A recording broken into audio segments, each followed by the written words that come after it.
วันนี้ก็มารีวิวให้ท่านผู้ชมได้เบิ่งเป็นยังไงก็ชิปต่อไปค่อยๆเบิ่งอีกเด้อท่านผู้ชม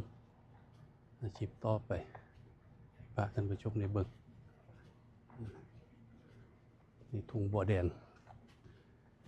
กำลังบานท่านผู้ชม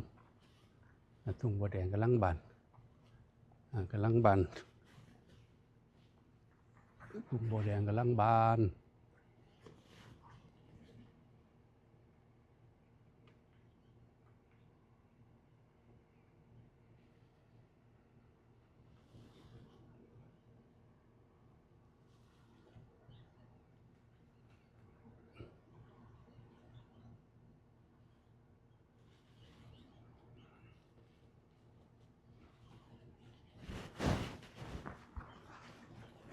บัวแดงกำลังบาน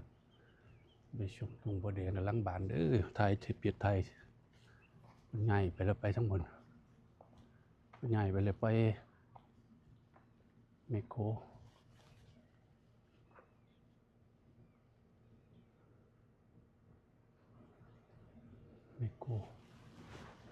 เคลียร์ทางเคลียร์ลิงไปเรื่อยๆท่านผู้ชมนี่ก็ถนนสายรอบบึงทหารท่านผู้ชมนี่ลมเย็นๆเด้อยามมื้อแลงยามมื้อแลงลมเย็นๆท่านผู้ชมชมบรรยากาศยามมื้อแลงบ่ได้อยู่บ้านมาเบิ่งเพิ่นขุดกันเลยเด้อท่านผู้ชมเนี่ยเป็นจังได๋หน้าตาลักษณะ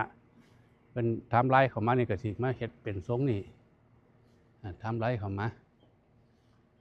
ก็จะเห็นเป็นทรงนี่แหละท่านผู้ชมมันจะเป็นรูปเป็นร่างก็นี่อีกนี่แค่ประมาณ 20% ไปนี่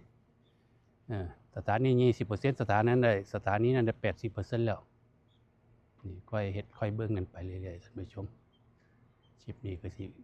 เอาไว้สำนี้ก่อนเด้อขอเจริญพร